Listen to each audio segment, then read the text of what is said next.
Hello, everybody. Welcome back to the Match Story Jönköping online round number 8 Swiss. We're nearing the beginning of the end. This is where players will lock in their spot for top 8 on Championship Sunday, and some players will fall just short.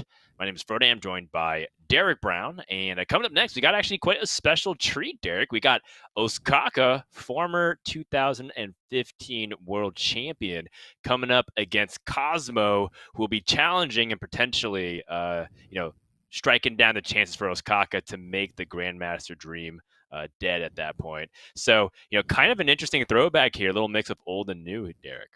Yeah, Osaka, a player who is occasionally up at the top of competitive Hearthstone, but eternally one of the boys. I think that a lot of the pro players speak very highly of him, whether you're seeing him competing a lot or not. They all consider him to be one of the all-time greats, and obviously justifiably so. You've got to be up there with the absolute best of the best to take down a world championship. And I think it's always fun to see him play in a tournament. Kind of sad we can't be there in person because he's one of my favorite people to hang out with in the Hearthstone scene, but it'll still be a lot of fun seeing him here. Yeah, a lot of people may recognize, of course, Osaka for his, really strong technical play. But one thing that people probably don't see very much, that Osaka is just super fun to hang out with. Yeah. He very much is a spontaneous yes guy. Just likes to say, "Oh, this is an adventure. Let's go ahead and explore it." And yes, it's for better or for worse. That's one way of putting it. Yeah, created some legendary stories that I think will be fun to read his memoirs, so to speak. In the meantime, he is bringing a no Warlock lineup, and he is open to playing Warrior this series. His Demon Hunter got banned by Cosmo, who's been sticking to that line. And once more, we get to see if the not ban Warrior strategy can work out. It worked out the last time I was on casting with Raven. Can it work out for Cosmo, our Russian player, who's qualified for several Masters Tours at this point? Can he keep this up? Yeah, there's kind of two philosophies that I'm seeing evolving in terms of leaving up Warrior. There's the kind that we're seeing Lion go for, Surrender go for, which is this strategy where you leave up the Warrior and you're bringing the Highlander Hunter because you feel like it's a really bad matchup against Demon Hunter, so you want to get that out of the way, whereas up against the Warrior, it's okay. And then there's the No Hands Gamer / Baby Bear strategy where they're leaving up the Warrior and instead going for that kind of Priest deck, the Priest deck and the Mage deck as well to try and take the win up against the Warrior that way. Personally, I feel like I'm a little bit more fan of the strategy that Cosmo's going for here, and Lion as well, of course, where the Highlander Hunter is just a pretty decent deck at the moment, and up against the Warrior, I think it's got a really decent shot of sneaking in a win. Yeah, and I think it depends on overall, your bigger strategy of what you expect the field to be. We saw the Priest actually does still rock one of the top win rates in the tournament. True. But so does Warrior. And, it does end up becoming, how do you curtail your bans and your lineup in order to target it? But after the bans are in, Osaka does have that Rogue Warrior and Druid, and then Cosmo has the Hunter Demon Hunter and that Druid. Druid seems to be struggling. Must be preserved. Since making quite the climb. And, I kind of wonder about those trends because you look at the data, obviously, you can take a look at the overarching win rates, but there's also some ways that those win rates start to convert the field out itself, right?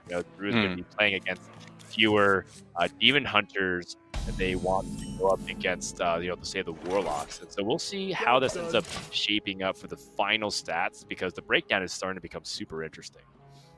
Really, really is. Getting into this first game, though, already an interesting decision from our former world champion, Osaka, keeping the Dragon in the Mulligan with no other cards alongside it, quite clearly hoping to get the Breath of Dreams, which he did find on turn 2, but it's not often you see players hold on to the Dragon expecting the Breath of Dreams or the other way around players would go for it in the Mulligan. Yeah, and it actually does make sense because there are multiple forms of ramp in this deck. And you want to have something you can ramp towards. If you're going to be playing Overgrowth, you at least have that guarantee that you can play something on 6, which makes sense to me. Also, I think it's because, in this matchup in particular, it's going to go slow, so you have that time. And also, Emerald Explorer is hard for Druid to remove itself. So yeah. I think it's all right.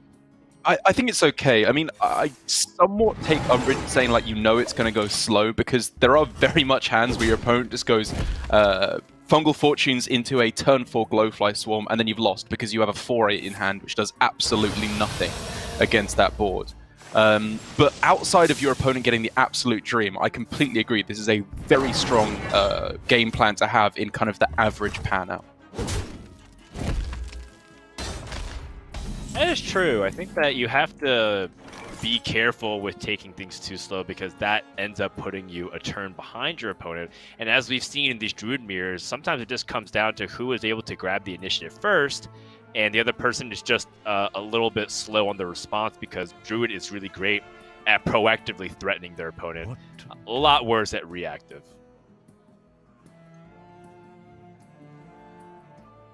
So with this, Cosmo's stuck in a no ramp scenario. He could develop onto the board with this Power of the Wild and, say, an Iron Bark, and just try to get things going, because he's still a few turns away from being able to capitalize on an exotic Mount Seller plus cheap cards. Or he ends up passing and risking Ostkaka starting to take the initiative, especially with 7 mana crystals guaranteed, because he knows about the coin. And that does start to be a little bit scary. I think he's still got a bit of liberty to not be too afraid right now, because obviously, even if there was coin Mount Seller, you're still a turn away from the Bog Beam Iron Bark from becoming active, so the Mount Seller isn't too scary quite yet.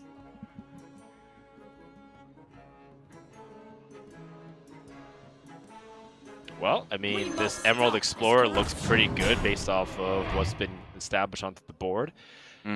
Does have a couple of interesting options here. Big ol' Whelp, of course, is nice just to keep the board presence development and also your hand economy high. But he also has the ability to even go for the Innervate coin Alexstrasza the following turn. That's what I was looking at, I've got to be honest. Not necessarily to come down on the following turn, but when your opponent is at full HP, a Dragon Queen Alexstrasza is difficult to deal with, to say the least. Right. And I think it could also come down to what Ostkaka might anticipate Cosmo doing, because Cosmo does play the Glowfly Swarm, so maybe in his mind, he's going to be planning on reacting to what a Glowfly Swarm hand will end up looking like. Because Cosmo didn't play anything on 4. He has 10 cards in hand. He's got to have some plays, right? There's no way that he has no playable cards. And yeah, here we are, where his hand is just looking absolutely awful. I mean, obviously it's leading up to a Mount Seller on turn 7 is the current game plan. But he thinks holding on to the Innervate is just that little bit too slow. Time waits for no one. Well, I mean, he does have follow-up plays with the Evasive Fellwing. I don't know if it's worth picking up cards like Malygos or Nixia, because I feel like your hand's already expensive as is. But maybe it's deceptively so, because you have cards like Mount Seller plus a bunch of cheap cards. And I guess there is that upside of Bog Beam does become 0 eventually. It's just that this is so far in the future. But thankfully for Cosmo, he does actually have a little bit of time to get this stuff rolling, because Ostkaka holding on to the Emerald Explorer, I mean, like you say, I can fully understand the reasoning behind it, and the main benefit he already gained by gaining 2 extra mana crystals with a double Breath of Dreams. But at this point, his entire deck doesn't synergize with one big minion. He wants a wide board to hit with the Soul of the Forest, the Savage Roar, the Power of the Wild, which is why he's just dumping all these cards on this turn to get the overflow down and draw through to the good cards in his deck. Yeah, increase the amount of meaningful plays that he can have. He still even has 2 mana afterwards. And I think that could have been the logic, is that if Ostkaka picks up Alexstrasza and then it's dealt with, and then he has to overflow anyways, it feels like it might be just kind of going against his own plan. So I think this ends up panning out pretty well for Ostkaka, just given that Cosmo did not have a turn 5 play, and he's struggling on turn 6. Oh my god. This hand is a disaster. I haven't seen a Druid hand this bad for the mirror in quite a long time. Yeah, now, to be fair, he did give up some plays that he had earlier. Like, for example, if he didn't pick this Malagos, instead picked the Fell Wing, or the Fey Wing, that actually would have been totally fine to play right now on this situation of the board. Yeah, that's true. That is true. Yeah, but again, it doesn't address the issue of him being far behind on board, right? It's a 5-4, it bumps to a 4-8. It's not clean. Just look at Cosmo, just very unhappy with the state of affairs here. Oh my goodness, Ysera can come out, and then Ostkaka can just actually tempo from that point. He can also Glowfly Swarm and Soldafar, both really good options here. Yeah, Glowfly is definitely what I'm looking at here. With the Savage Roar in hand, you can just go for, not a guaranteed of course, but a pretty likely OTK on the next couple of turns.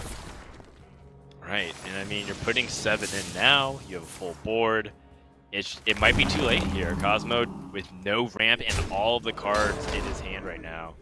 It's too expensive. And cards like Savage Roar are going to be dead unless he can survive. Well, that's a draw at the very least. This Mount Seller has to be incredibly powerful. I find myself saying this a lot of the time with Druid decks, but this is already the final line of defense for Cosmo.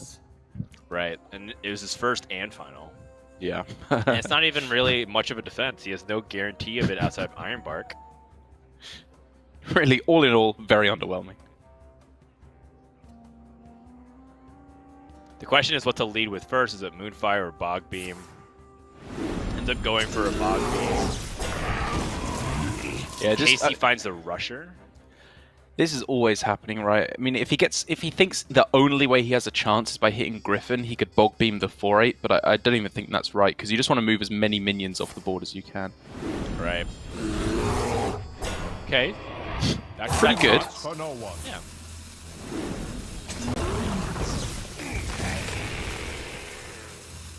He has a ton of his own Mount Seller. I mean, he does have other high impact cards, so he doesn't need to depend on Mount Seller to win the game.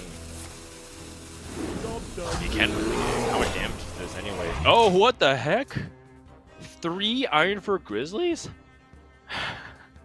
That's funny. Lions and bears and bears and bears, oh my. Yeah, not a lot of variety in her shop, but they're effective. And of course, those bears are already golden, so she can't triple up. Fungal Fortunes. Looks like Ostkaka's not gonna... well, hold on. How much damage does he even have right now if he's Savage Roared? It wouldn't be actually able to kill him, but it'd be able to chew through efficiently through these taunts. Yeah, I mean, the 11 health in the way just makes that a little bit too much. But the thing is, for Ostkaka, he knows that Cosmo's going into turn 8, which is not when the powerhouse turns come into play, like, of course, Ysera, or likely another Mount Seller, because all the 0 mana spells have been used on that turn. Right. And also is aware of the Glowfly Swarm opportunities for his opponent, which is increasingly weaker because of, said spells being used.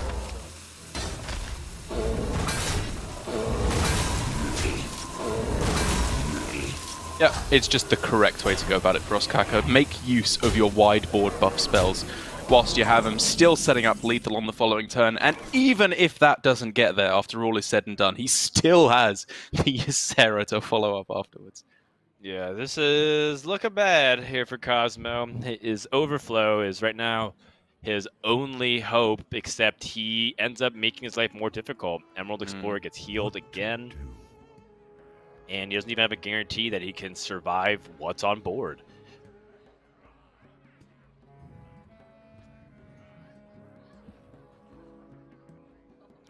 So what does he have to pull? He's ready to use both Bog Beams. I guess he just wants to see, but it's unlikely he draws anything of impact. So he's gonna go ahead and hope that this is enough, which it currently is, because Ostkaka doesn't have any follow-up buffs. But there's a larger problem right now, which is Ostkaka is just gonna keep mounting the board pressure, and he gets to push damage his turn. Quite. Fungal Fortunes, I suppose you could argue that you could start off with that because you're fairly likely to just hit the lethal with the second Savage Roar. My dream is your nightmare. Yeah. But this is a 4-12. It's a 4-12. It also makes Fundamental Fortunes even better, and it's also like one of those things where it provides an alternative plan. In the event Cosmo picked up something insane, Yeah. I think it'll be like, you know, he hasn't seen the dragon, for example, that was picked up from Emerald Explorer. If it was like Innervate Deathwing, you know, what's his game plan there? I concede. Oh, And man. That that's just gonna went from be- yeah. bad to worse. Pretty brutal game there to start things off for Cosmo. And for Ostkaka, he's one of those players who, at his best, is fairly cynical. So I don't think he'd be especially happy at taking that win, but not especially sad either at the end of it. A win is a win. It happens. It happens, and you know, I think there's a lot of people that you know, they would be just happy to get the win, but it's kind of like what you said. There's a lot of Hearthstone players out there that want the thrill of competition, and that really wasn't a competitive game. That was Druid, one Druid drawing pretty well, right? Ostkaka hit the double Breath of Dreams with the Emerald Explorer Keep, and then Cosmo with pretty good, powerful cards, but no ramp, no synergy within those cards to really make it run. And that's a pretty big win for Ostkaka, I would say. The Druid, I think, could have struggled against Cosmo's lineup. The Demon Hunter is obviously the big weak point. The Highlander Hunter, I think, is a lot more debatable. We're seeing a lot of players posting positive win rates with the Druid up against the Hunter. But at the very least, it's not the Warrior, it's not the Rogue. I think the Druid could potentially have struggled. So for Ostkaka now, 1-0 up. But as we always say, not all wins are created equal. And so now with that deck out of the way, I think Ostkaka is looking to be in a fantastic spot. Right. I mean, he has yet to hit some of the best matchups that he has at his disposal with Warrior still left on the table.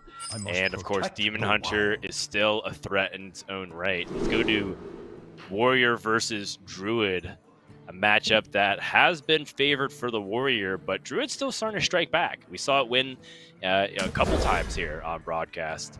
And so we shall see if Cosmo can do it. He's holding two pretty good cards, but once more, you know, I ask, can he get the ramp to make sure that he's not falling too far behind when Ostkaka gets on the board early?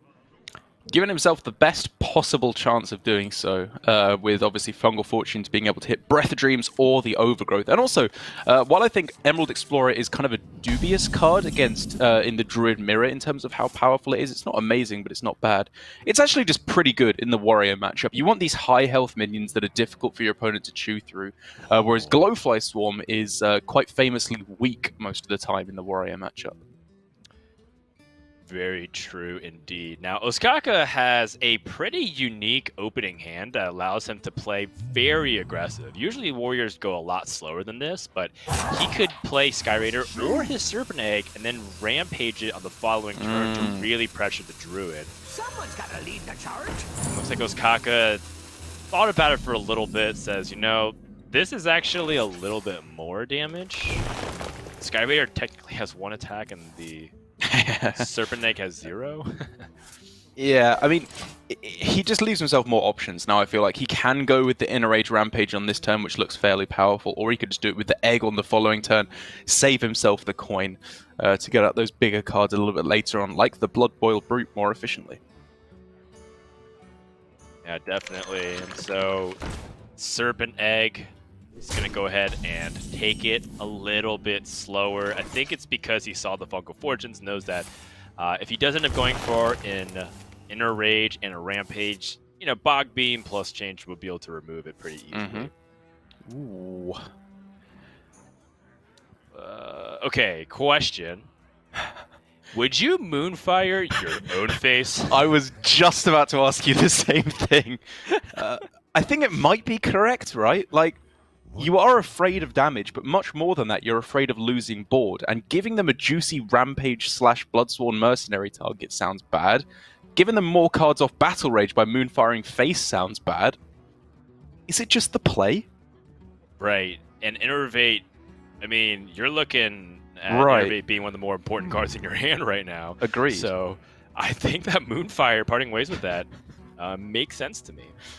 I mean, you could argue we're getting in a little bit too deep, because the Warrior will fairly likely be able to attack into something in the next few turns. Okay. Wow. I guess he gains an armor this way. Yeah, so part of the reason why I felt like it was more important is because He does have the ability to even coin the Glowfly in the following turn. I guess that is pretty weak, especially against this class, though, right? Warrior is very difficult to deal with if they clear your Glowfly Swarm one time. So yes. But your opponent kept quite a few cards in the mulligan. Risky Skipper isn't really a card you keep, to be perfectly honest. And the only way that they're kind of guaranteeing themselves that is by playing the Ankar on the following turn. I think it was close. I think it was close. And now Cosmo has to kind of accept the fact that he's stuck on this overgrowth line. Oh my He's going to at least take 7 damage. Yeah. But here's the thing too, Derek. He doesn't even actually have a good turn 7 yet. Right. And that's the big point, I think, to hold on to the Innovate for Glowfly to come down on the next turn. Or at the very least, just as another card to allow him to turbo out his hand a little bit quicker so that he can get the overflow online that one turn earlier. Right. And now, when you see your opponent play a overgrowth so fast, they dump Innervate. It makes you feel like that big turn 7 is coming. And now you have the ability to perhaps even press in. Rampage number 2. Like how your opponent deal with an 8/8, they have to get both of those Bog Beams, and they would have to have an Innervate, and they would have to have Crystal Power, or 2 Wolfires. It just sounds like a big ask. So I think if it was Kaka, you're definitely thinking about the second Rampage.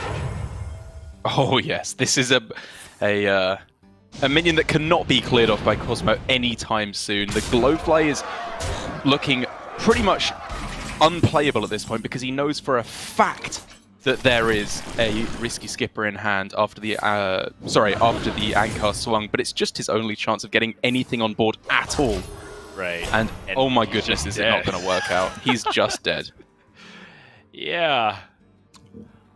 Wait. Okay, not quite. He's not quite dead yet. He is not alive, but he's not dead.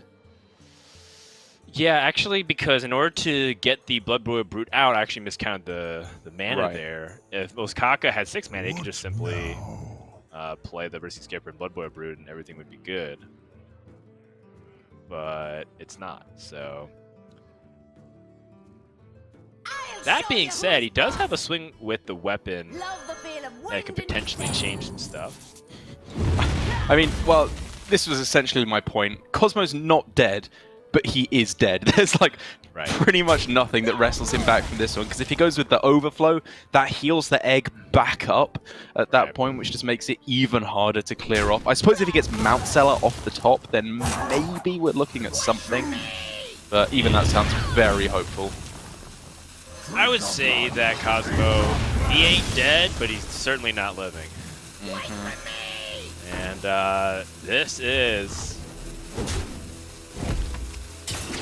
basically the game-ending push. Unless Cosmo can draw something that I'll stand corrected. Tempo Risky Skipper. Oh! Well, I mean, that helps, but he only gets 2 summons. Right. If he gets Taunt into Taunt, or like Griffin into Griffin, I'm just trying to think if there's any way at all, if he heals his own face, for example, that he can pull this back, but I think even in the absolute dream scenario, he's still just dead. Yeah. Do you think it was important for Oskaka to play the Risky Skipper? It seemed kind of like a last-minute throw-in. I wasn't sure if that was a victory cigar. I mean, I wouldn't be surprised if Oskaka had already got out the victory cigar in this game, because he's just won at this point, right? Like, his decision, I think, to throw it out or not, I can't think of a single instance where it makes a difference.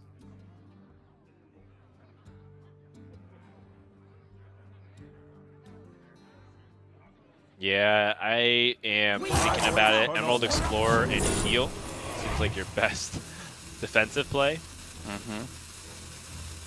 And even then, he's asking for a lot. I mean, it's asking for there not to be 2 minions in hand, which I guess at the moment is where we're at. Oh. That's going to end it, though. Yeah, he's super dead. Yep. So now this Bloodsword Mercenary onto the Bloodboil Brute. And you just push the 9. And that's going to do it. Game 2 goes to Oskaka. 1 game away from improving to a 7-1 record and putting himself within the top 16 and possibly the top 8. And I think it's going to be one that a lot of people are going to be very happy about. You know, as I said, Ostkaka still has a lot of fans amongst the pro communities, very, very good friends with a lot of the best players that are still grinding out the Open Cups and Masters Tours and Grandmasters even right up at the highest level. And I think quite clearly here, he still is just an eternally strong Hearthstone player. He's one of the smartest guys I think I've met in the Hearthstone scene.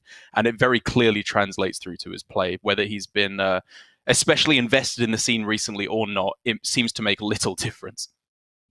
Yeah, Ostkaka is brilliant, to say the least. He's highly intelligent, very capable. I mean, even after his post-World Championship win, Ostkaka had turned a lot of his winnings into investments, which paid off handsomely.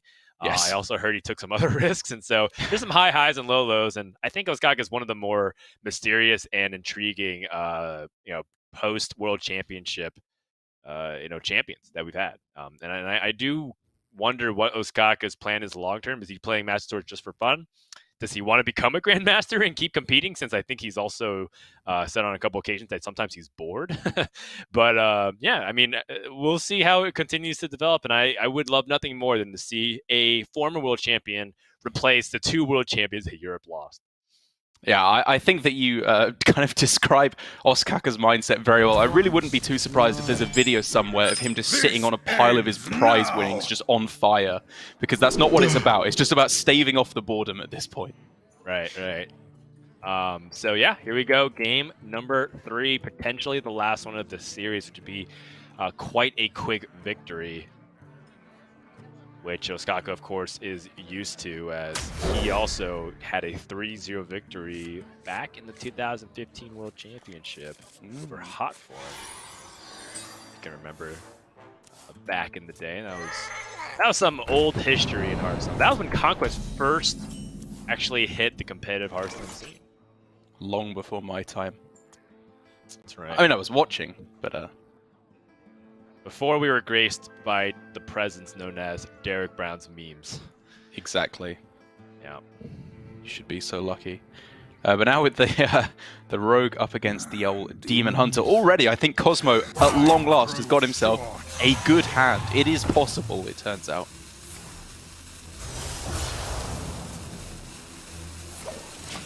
Yeah, the double twin slice here was certainly going to be used just to protect some kind of thing. I was wondering how much we wanted to invest into this board. Wow, everything in the kitchen sink at this Pharaoh Cat.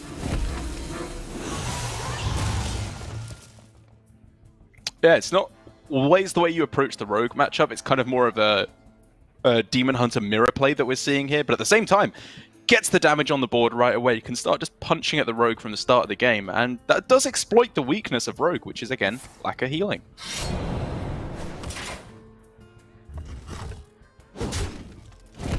Wow. Really wants to guarantee that this Seal Fate can work, and for Cosmo, he picks up additional resources. He doesn't even have to necessarily commit to this Crimson Sigil Runner. He can totally just play Umbra Wing. His hand is lean enough that if he plays Chaos Strike, that Sigil Runner will always be active. Exactly.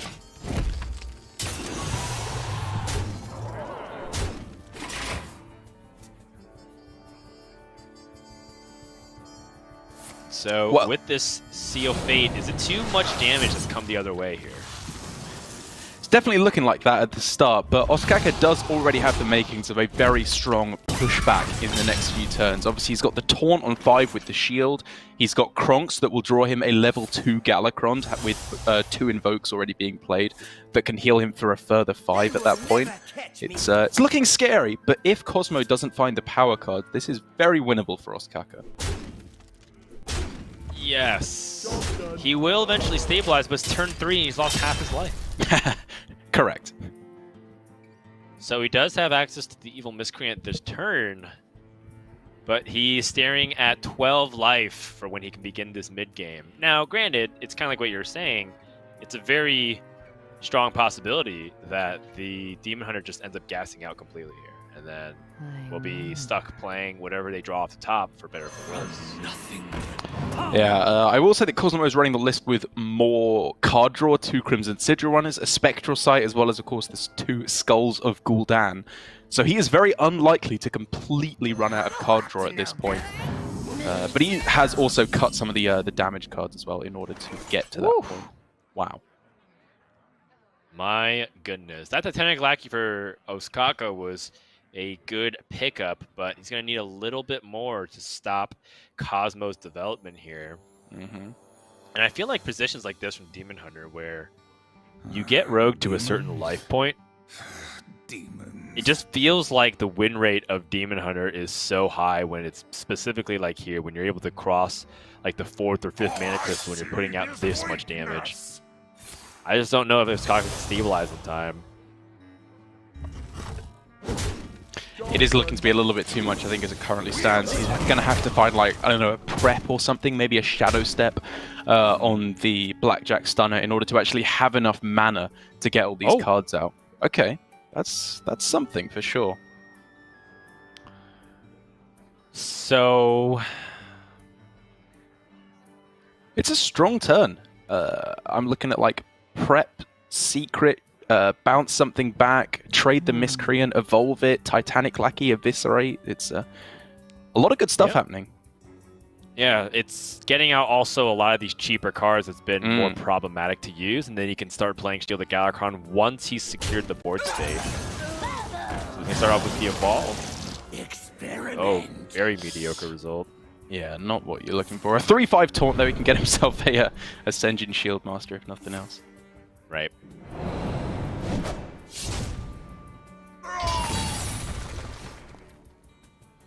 And perhaps the most annoying thing for Cosmo is that by bouncing this, it does kind of mess up certain outcast positioning for whatever he ends up drawing. That's but fair. The good news, he already does have the Skull of Gul'dan past that point.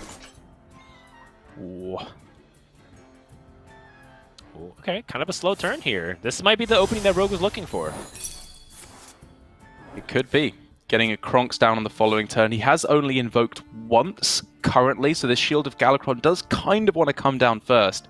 But at the same time, Osaka's on the back foot. He needs to be making the kind of risky plays like drawing Galakrond and hoping he gets Togwaggle as the one card in order to start actually swinging back this board.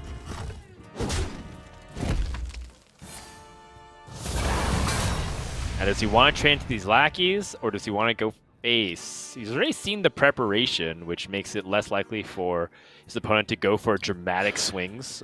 True. But, you know, it's one of those situations where you're going to regret everything if they play Hype Bear and Togwaggle and they somehow steal this game with free cards. That's the thing, isn't it? If they play Togwaggle, are you winning on the next turn? To which the answer is, at the moment, a decisive no. They do have the time to play out High Sparrow and Togwaggle. But maybe, due to the lack of healing in the deck, even if they do hit the Togwaggle, you're still killing them over the next couple of turns. And to go even further, there's the obvious line of, maybe they just don't have it. Right. Which we know Osaka doesn't, and Cosmo will very shortly discover as well. With this Shield of Galakrond in hand here, Osaka could also just be afraid of dying, so I do like playing it. It's kind of like what you're saying, Kronks isn't really doing enough by itself. Yeah. Okay. Witchy Lackey could maybe get him something pretty good. Armor Smith would be excellent. Good point. My business. Huh, is that good with secrets? Does that... I can never remember which order that goes in. It's when you play a secret, you discover a spell, right? I believe so. I can't even remember the name of the card in order to Google it. It's never seen competitive play at all. But I believe that to be the effect. Which in this deck could get some value, obviously. An Ambush in hand and Hanar ready to go as well. That's pretty cool. Yes. It's called Apex's Smuggler. 2 mana, 2/3 mage epic minion. After you play a secret, discover a spell. Ah, okay. So you are correct. Close enough. Yeah, you were basically there. Which that is Metamorphosis for 2 though. I mean, this is a tough situation here for Osaka.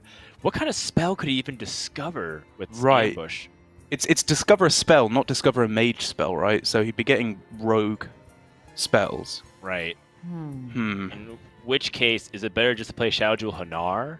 Hope that, maybe you get a Mage Secret to help? Yeah. Like Ice Barrier? I mean, I get the feeling it might just be a Kronk's turn instead, and we're getting a bit too fancy here with discovering spells and all that nonsense. Right. But this will be his death if he isn't careful, because the Metamorphosis, Hero Power before and after, or you can just play Cape Sunfury. It's good enough, and Cosmo is going to be able to get over the hump here. Many different ways to go about it, and finally getting a win on the table with the Demon Hunter. Definitely expected, whenever we say it, whether you're leaving the Demon Hunter or the Warrior up, it's supposed to get a win at some point. The remaining decks for Cosmo is where things get a little bit more interesting, with the Druid being a pretty big favorite, I think it's fair to say, against the Rogue, and the Highlander Hunter also being very close. Cosmo's definitely not out of the running quite yet. Yeah. And so a big win for Cosmo, but that was one of the matchups that might end up being better for him. It depends on who you ask, though. Demon Hunter versus Rogue does seem to be pretty even. Does end up leaning a little bit more towards the Demon Hunter right now. But you look at the remaining classes here, and Cosmo still has Hunter and his Druid, and we'll see if the Rogue can get reverse swept, because it does seem like Rogue is becoming more of a reliable deck these days. Right. It doesn't have many super favorable matchups, but it doesn't have any awful matchups either. It feels very consistent at what it does. I think that's what the sentiment is that we're seeing from a lot of players. There's some debate I'm seeing about whether Rogue is the best third deck or Druid is the best third deck at the moment. But I'm fully in agreement with you there. I think that the Rogue is just very, very solid at the moment. It has the potential as well to just get a very, very big, fortunate outcome where you're drawing the Togwaggle, the Galakron, the huge Edwin, whatever it may be. And that is always the mark of a very strong Hearthstone deck, in my opinion. You don't want to be purely reactive. You want to have your own dream hand where you can pull Miles into the lead. Totally. So here we go into game number 4. Winner of this goes to the final round, has a chance to play for top 8. Loser will have to, at best, hope for good tiebreakers.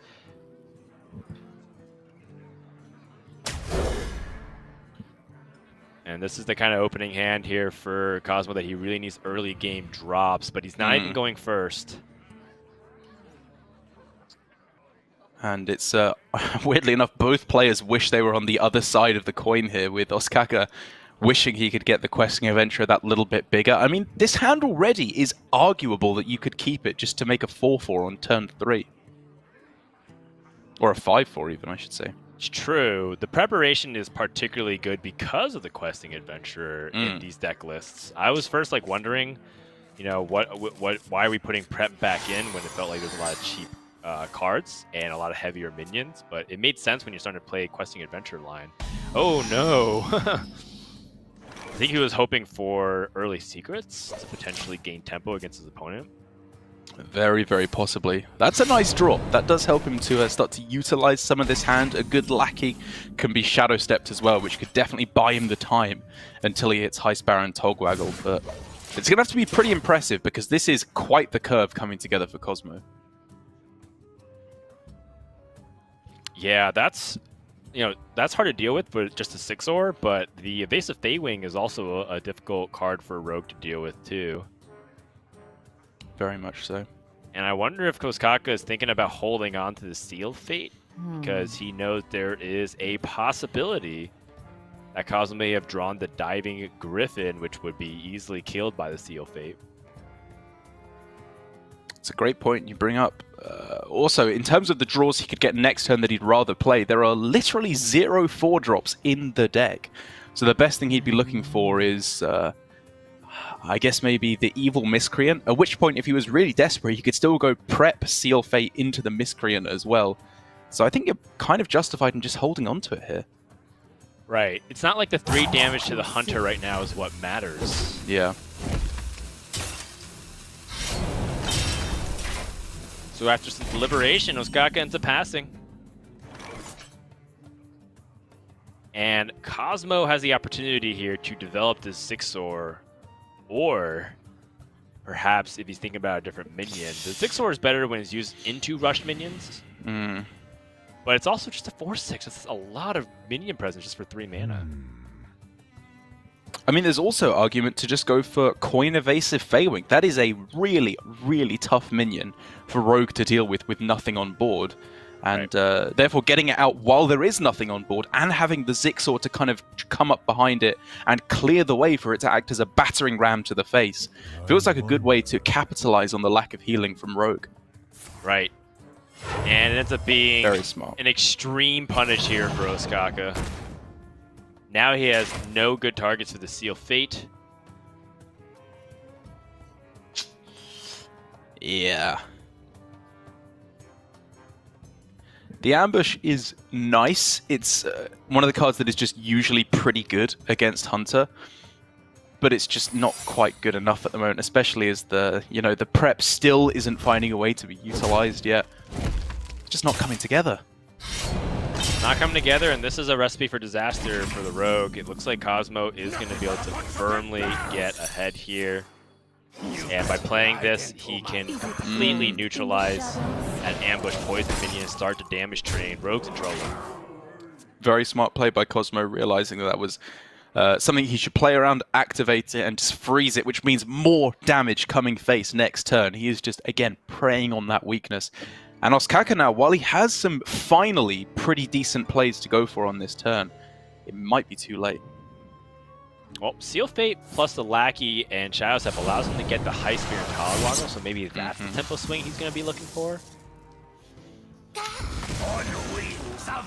Yeah, I guess you play it, step it back, and then turn 7.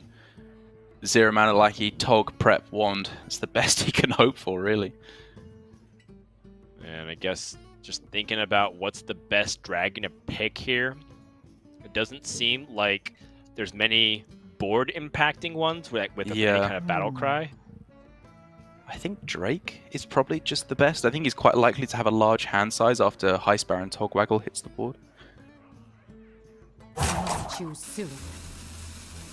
And part of me wonders if Ostkaka should even bother playing Blackjack Stunner. It might absorb a little bit of damage. It might complicate how your opponent trades into Rottnest Drake. Right. But you're certainly going to Shadow Step this Lackey, that's Yeah, I mean, even then, I think there's argument for leaving it up because you could potentially go Shield of Galakrond and Lackey and step that Lackey on the turn after in the hopes that you hit something a little bit more impactful like Kobold Lackey or Goblin Lackey. But he probably wants to play Kronks on the next turn, so this gives him more flexibility of his play, even if it's potentially lower power level overall. Yeah, it makes sense. He can deal with this Ambusher just through the Dwarven Sharpshooter trade. True. I think I like that, and I think I like the Zixor just for maximum stats. Your opponent isn't playing cards like Blackjack Stunner to sap. It seems like he's holding heavy cards. I would peg his opponent to at least have like a Galakrond or something else expensive like that. Also, we know that turn 6 is the High Spear and Togwaggle turn, so how can we best set up for it? Exactly. That's what he's fully expecting, I think, here. So he's thinking, okay, next turn is likely a 1-1 and a High Sparrow and Togwaggle. So having these minions in play, even if he has to trade one of them into the 1-1, setting up for Dragonbane next turn looks to be premium for Cosmo. Yeah, I would say so.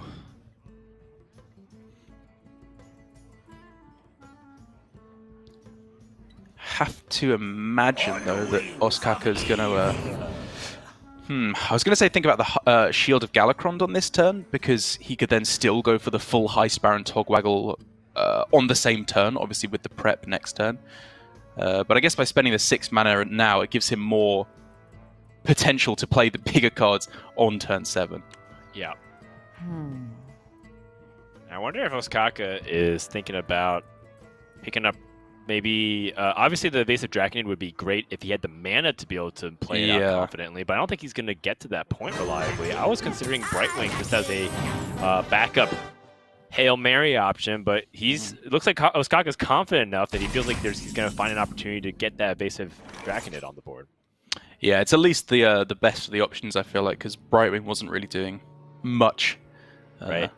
at that point. But one thing I will say that I really like about this turn for Ostkaka that I only just realized is that he has the potential, again, talking about those risky lines you have to take when you're on the back foot, to go prep Wand and hit Galakron and then play the Kronks on the same turn in order to completely clear the board or summon an 8/8 or heal for 5.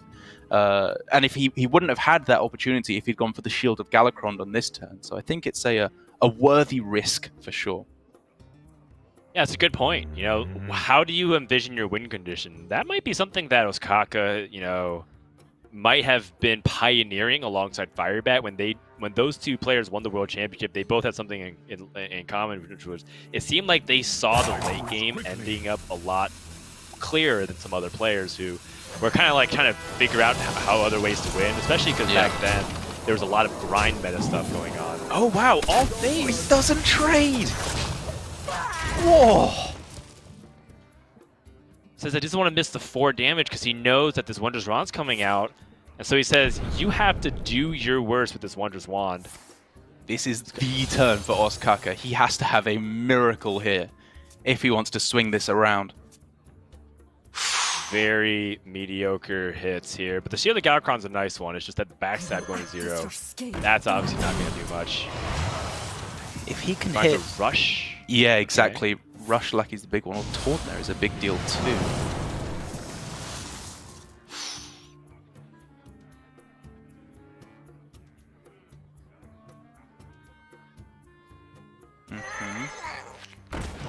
Looks like he might have just going for a big Edwin. Ooh, interesting taunt option there. Yeah, still a fan of the Edwin on this turn. All right. Ooh, we like that. Choose soon. Yeah, backstab on a minion, then you commit to the Edwin and the Titanic Lackey at the very end. Oh, does he tank the Dragonbane with the 2/1 and the dagger? Puts him down to just 6 health. He could just die to a beast and a kill command at that point. Yeah, and I think you gotta take that risk though, because the punishment might be even more severe, which is that Dragonbane might end up destroying any remnants of hope you can win this game. But no Zephyrus, no Varanus, and that's a big Edwin on the other side. And Cosmo picks up one of the worst draws in his deck. He only has a few 1-drops in this Highlander Hunter, and he picked up the last remaining one. So even if he trades both of these in, that's still only 9 + 6, 15 damage. So no way to even clear off the Edwin if he sunk everything into it.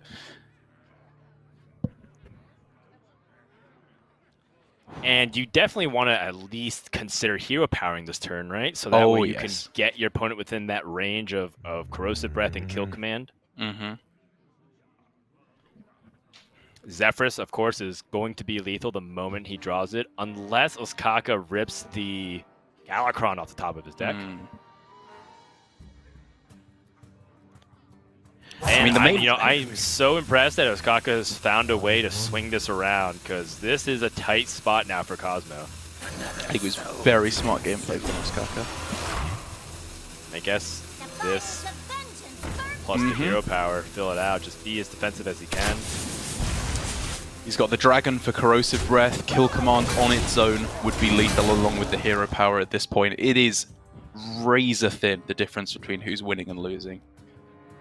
So in Ostkaka's mind, maybe he has to go for the Kronks this turn so that he can guarantee have a Galakron in the event something happens to his board. So many. Does he have it? Just wondering if he has any chance for lethal on this turn, because if you do, you look at it like if he could get a spell of Shield of Galakron, but I think even then it's just a little bit off. Yeah, there's just too much health on the other side, and unless he found some way to get past his bone wraith efficiently, this Edwin's not going to face this turn. So because of that, I think if you're Ostkaka, you probably have to consider that. Now that being said, he still has other ways that he can fish first. He could play Pharaoh Cat.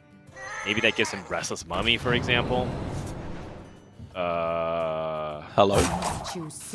Well, I was saying that that's an option, right? Because now he can push damage to the face. Yes. But, I mean, the Restless Mummy helps him still get past taunts. And I wonder if he's just going to trade this 2/2 just to avoid taking too much damage, also reduces the power of Unleash the Hounds. Don't let the door hit you. Cosmo needs to draw damage off the top. He does not. Oh, so close. So close. But again, you're just pressing the hero power and saying, I know you've got the Galakron, but at only Right. 7 health, there are still outs for lethal. Kill command off the top at that point would still be the win.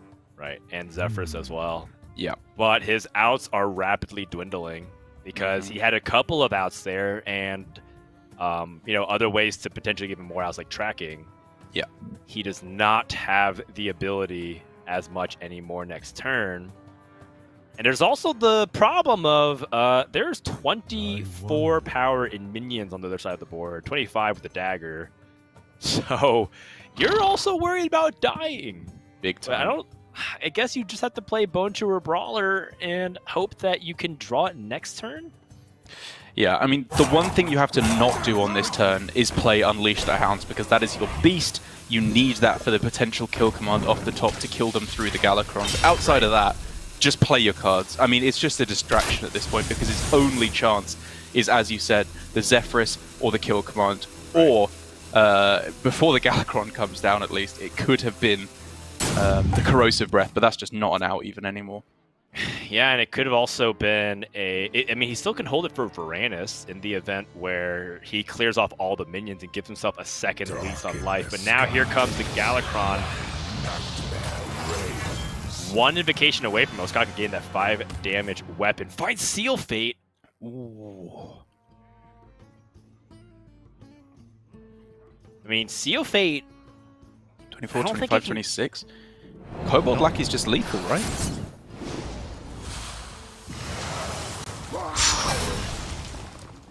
I mean, that's huge. Yeah.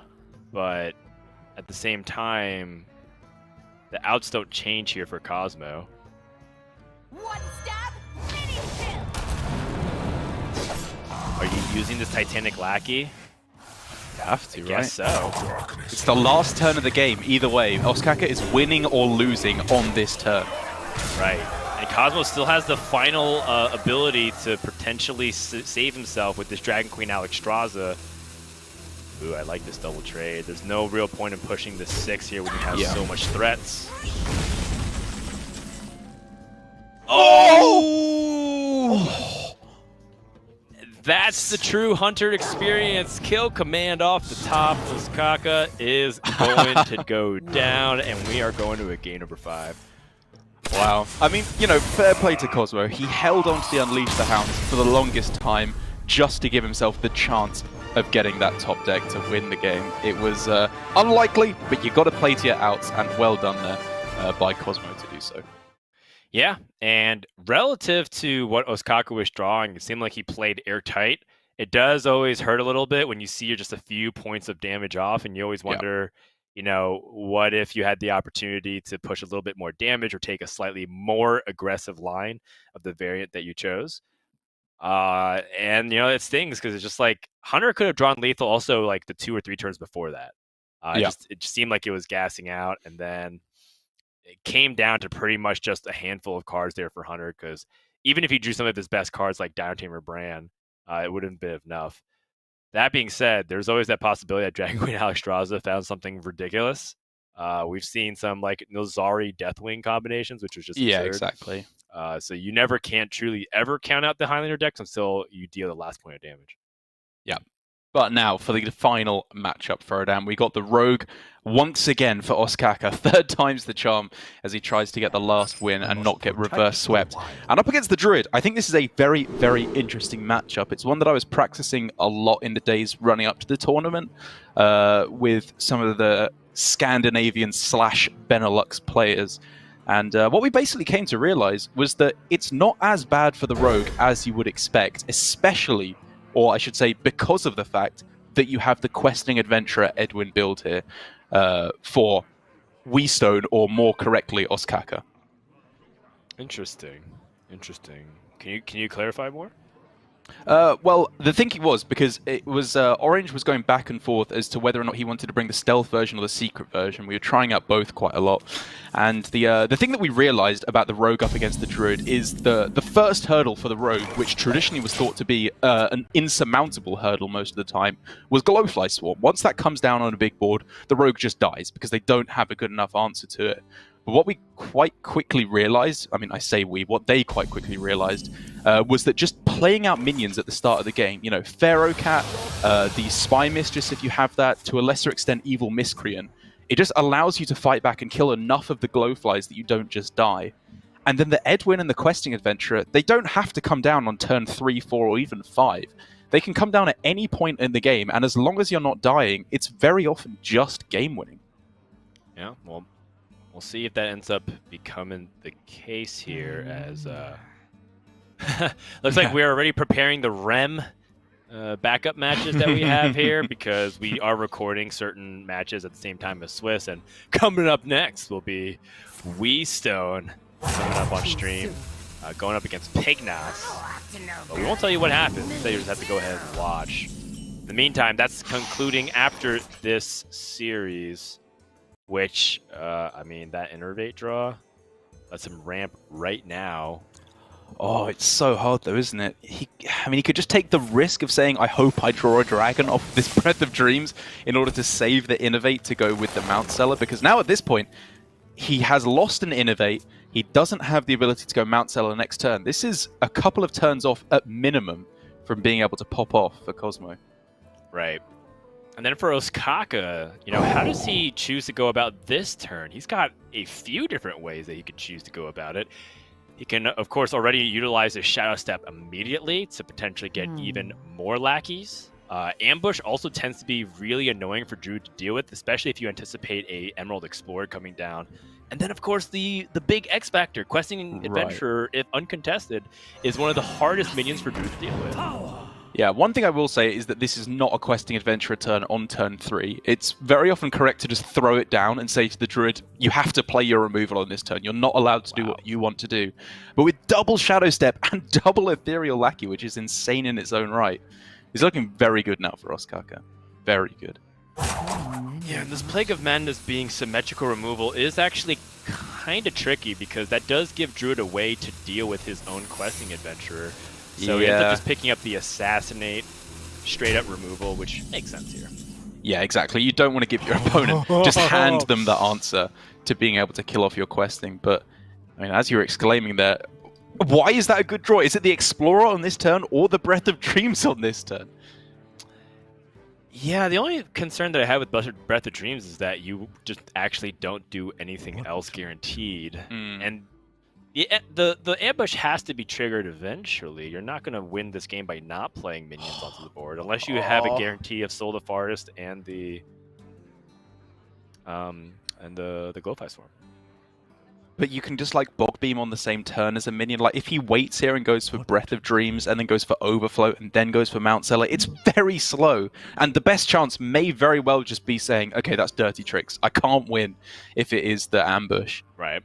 It's true.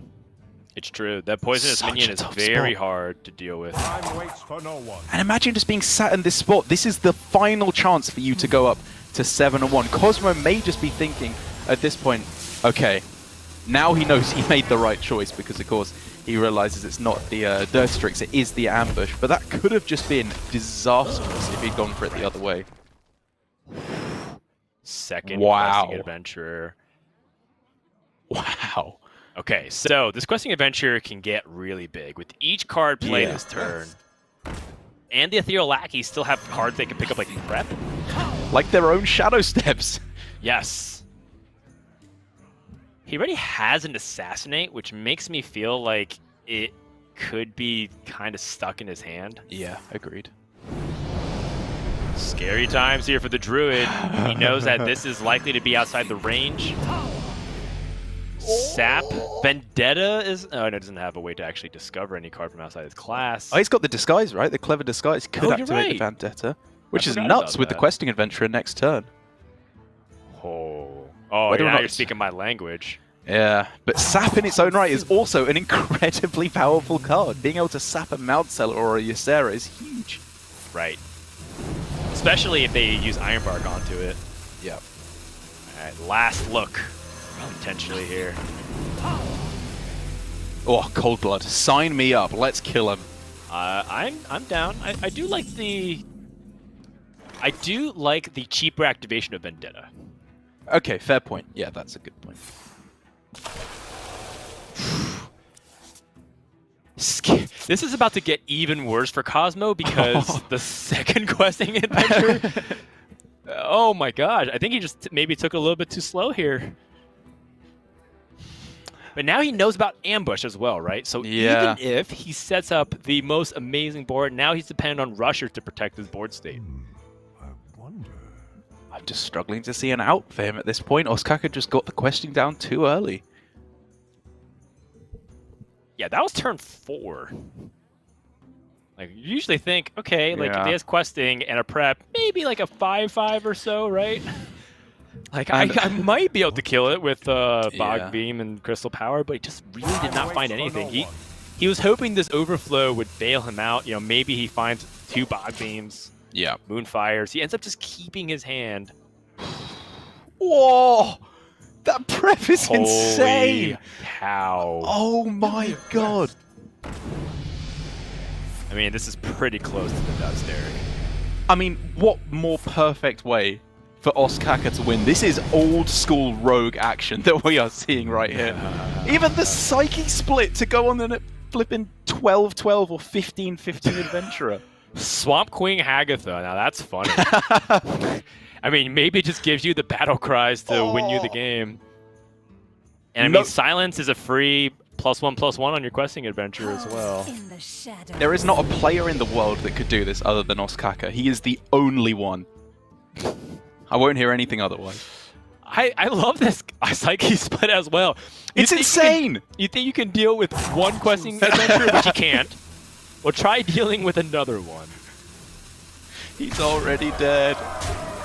Yeah, this is game over. My hand is too full. Another Ironbark. I'm saying there is a fraction of a percent here for Cosmo to pull himself out. I mean, what could that even be? You can only make 2 beasts on this turn. Oh, you're right. I just don't think there's literally anything. Yeah. You're completely right. I actually just thought about like having 3 diving griffins be able to save him, but he only can cast 2. And Ostkaka has his pick of the litter as to how he wants to go about this. I mean, at this point, you just throw down the Psyche split to show them how hard you were winning this game. And while my heart does go out to Cosmo, having such a good run, but then falling to our former world champ, I'm just so happy to see Ostkaka looking on form again. Yeah, really meticulous play and that he's known for. And that's Ostkaka, 7-1.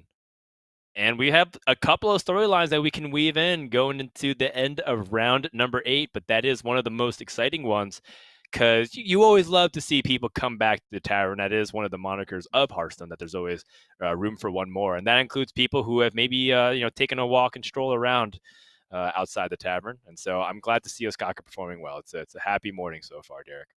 Yeah, very much for me so. But while that we are happy to see there's plenty of hearts being broken as we enter the final rounds, but still, stories and legends still yet to be made as we head into the final round coming up after we take a look at some of the rest of the matches in round 8.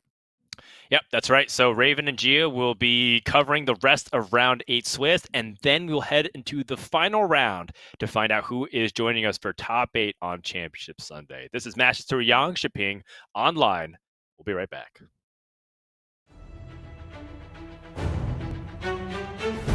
There's a reason that Metamorphosis is a legendary spell. Having a second copy would be insanely strong. But even knowing that, Empanizado still makes the ingenious play of picking Mana Burn from his Vulpera Scoundrel in order to lock out Language Hacker's Overflow. I think he took a line of just like trying to preserve his board space. Oh my another goodness. Metamorphosis. That is filthy. No kidding. That's perfect right now. Gives you access to a lot more damage. Oh, really now? Damage from hand. Oh, this is actually really smart to stop a overflow turn if he chooses to mana burn right now. You know, you're right. Yeah, because he saw Innervade being used and the coin to get out Ysera last turn, so... Language after. So mad about that. Just as the rope starts burning on the last game of the grand finals for APAC, Surrender makes an incredible turn by corrupting his Ooze over a 1-1 and trading Varanus into a 1-1 in order to survive at 1 HP. This gives him one final chance to draw Zephyrus and clutch the win. In the end, Glory did become our champion, but Surrender can hold his head high after another stunning season of GM. The 5 versus 4 breakpoint is huge. He starts the turn by attacking face. I think Surrender sees it. This is insane! But the Varanus trade is the big one. Is he gonna go for it? Oh, he does it! Oh my god! When you keep Puzzle Box of Yogg-Saron and Dragoncaster in your starting hand, you have one plan and one plan only. And when Silvername was 2-0 up in the Europe Finals versus Bunnyhopper, that plan led to explosive results. And here we go. Here comes the box.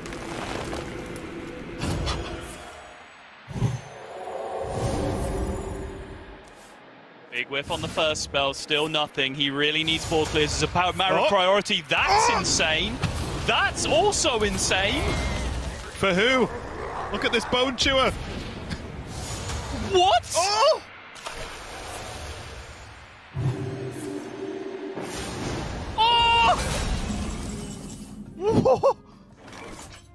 Oh! Are you kidding me, Raven?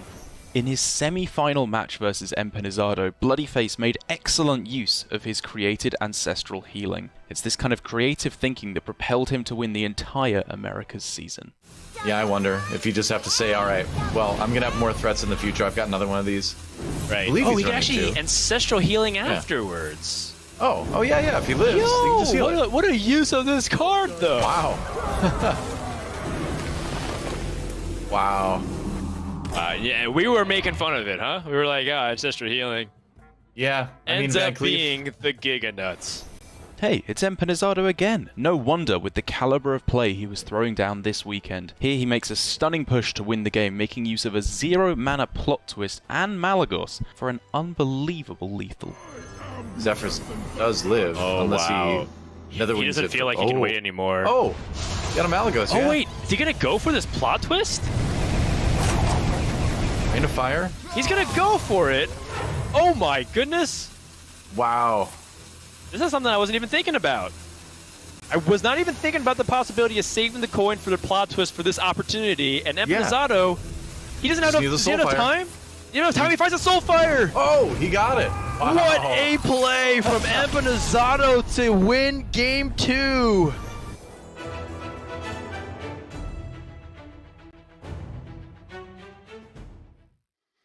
Welcome back to Masters Tour Jönköping. We are about to cover some more matches from round number 8 of the Swiss. I'm Raven, and joining me is Gia. And I have to say, Gia, on that last match that Frodan and Derek just casted, I was very excited to see Ostkaka do well. I think he's one of the most exciting Hearthstone players we've ever had, actually, in the scene. So it's pretty cool to see him play out there. That's right. It went right down to the wire. Great play from Cosmo as well. Excited to see new faces pop up. But you're right about Ostkaka. I mean, we were talking about the possibility of GMs re-promoting, but what about somebody that people were calling for to be GM at the very beginning but wasn't there, just getting in anyway? Yeah, and it's doable, right? Because I think, again, because we know how good Ostkaka is, whenever he does focus on the game, he's just a threat. And it just doesn't matter what the meta is. It doesn't matter, pretty much about who else is in the tournament. Ostkaka's always going to be that threat when he's feeling it. But for now, we are going to go into halfway through a game, I guess, or roughly halfway, I don't know. But it's going to be WE Stone versus Pigness, and we are going in at a 1-1 score. And although we don't get to see it played out here, yet again, we see Priest get the job done. And I was looking at the Priest stats before we went into this match, Gia, and it's very interesting that it seems to have very solid win rates versus the Warrior Demon Hunters, and then terrible win rates versus everything else. Right. So it's just definitely an interesting choice to bring, like, okay, I found a deck that beats the 2 most popular decks. but it loses to every other deck number 3 and 4. And it's just interesting to see these players use this to still some success, because Stone is doing pretty well in this tournament. Yeah, and to supplement his bringing Priest, we see that he actually bans away Demon Hunter and plays Warrior instead. Faces Warrior instead. Even though in this tournament, Priest seems to have a pretty good win rate against Demon Hunter, I think it is much more a deck that's built to prey on Warrior more so than the Demon Hunter. So I'm not surprised to see that ban. Also from another Chinese player like Lion, leaving up Warrior as well, but has a bit of a different strategy with a Hunter instead. But we are going into game 3 now. Pigness, somebody that I've seen YouTube chat call for to be on stream round after round. I'm finally happy that he's getting to be in the sun. Yeah, this is it now. We are edging towards the final few rounds of Switz, and this is where it doesn't really matter who the player is, regardless of their history in Hearthstone. Because obviously, in the early rounds, we like to focus on some of the either GMs or close to GMs we can have a chance at qualifying. But now, honestly, if you're doing well, you're going to be on stream at some point. And that's just the way it's going to be. So I'm excited to see these players that we've not seen too much as of yet. But it's going to be Druid on the top here and this Rogue on the bottom for Pigness. And as you can quite rightly see, he is using the Stealth Package Rogue, but he's still having space for those double questing adventures in this list. And honestly, as long as you're running double questing, I'm happy with this list. And I definitely like his deviation from coining out a 3-drop there. He had 2 choices of them, but by developing his Skyvateer here, he guarantees has a Praise Galakron target for next turn and can get down to 6/6 Edwin. Definitely like that. I mean, both these players have to have been doing something right because they're undefeated so far in match score. What do you think of this play, Gia? Because this is the bread and butter play, right? You play Skyvateer into the Greyheart Sage, you draw cards. It's a good combo. But as you mentioned, there was just Praise Galakron like with Edwin and Coin to actually get that pretty big. I mean, luckily he can still do it now anyway and combine it with even more cards. So my question, I guess, is was one turn earlier and a little bit smaller that much worse or better than doing it now? Well, we have to think about the specific health breakpoints, I think, here. The 6/6 Edwin immediately obviously puts on a lot of damage, but now he's going to get it up to, what is this, 10-10? With an extra backstab as well thrown in if he wants it. And that just means that it is out of range of even 2 card combos from Stone.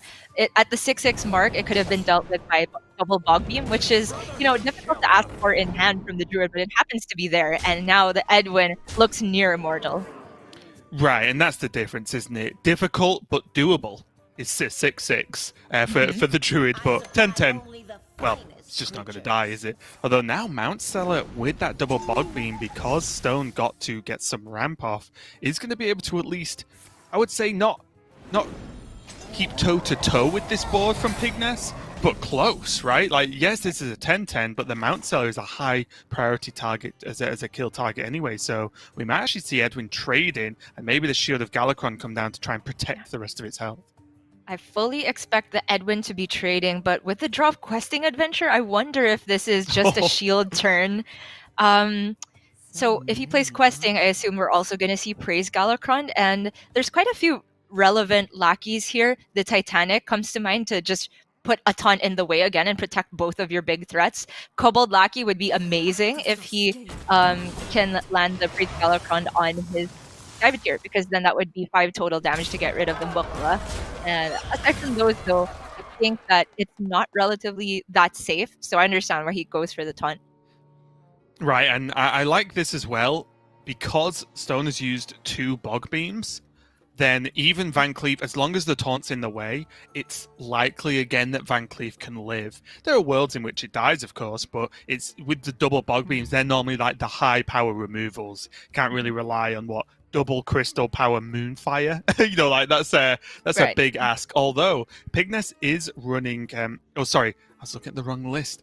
Checking out Stone's Druid, he isn't running any claws. It is very much appears to be the, I guess, standard Druid list from the past couple of weeks, with just the 2 Crystal Powers, 2 Moonfire, the double Savage Roar, the 1 Soul, and then in terms of threats, just Ysera, double Mount Seller, and double Glowfly. So none of the extra dragons, none of the extra sort of removal tools that some of the players are messing with right now. The other upside of protecting the Edwin after it's gotten a value trade is it disincentivizes Stone from going for a simple overflow. Had the Edwin been at full health, we could have seen Stone just trade away his Mukla, heal it back up with the overflow, and get some more ramp going. But now Stone says, I can't afford to push Edwin back up to full health, deviates from the overflow, but still creates a semi-threatening board.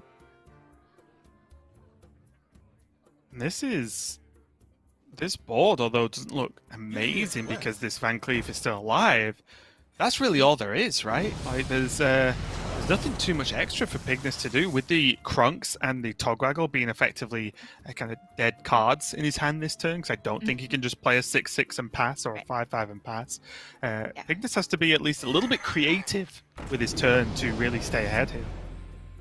Yeah, I think he got a middle of the road lackey there. I think obviously the nuts outcome is the kobold, and you would take the goblin as well to be able to rush the Pharaoh Cat, but still hitting the times that he can protect his Edwin once again, and any lackey at the very least could have been paired with his Shadow Step to help buff up the questing adventurer. I think for Pigness, you're relatively happy with this outcome. It's just annoying that he probably leaves up the 6-2 Mukla in order to push the Edwin pace. And do you like the multi-taunt versus the even more health on the questing? Do you like the extra layer of taunt there to protect the Edwin? Yeah, definitely like it, because since he's pushed the 11 face now, if another swing can go face, that's just lethal. The questing adventurer is a threat on its own, but more so is its importance as a wall in this instance, I think. Well, double Savage Roar, though, is going to allow him to Stone to use his face to kill off the Pharaoh Cat. And this makes these trades that little bit easier, and suddenly Pigness has to do some extra work to end this game. And luckily for him, he has it. He has Witchy Lackey into Heist Baron Togwaggle, but Stone also has his best follow-up in Overflow. So I think we're moving on to just phase 2 of this already action-packed match.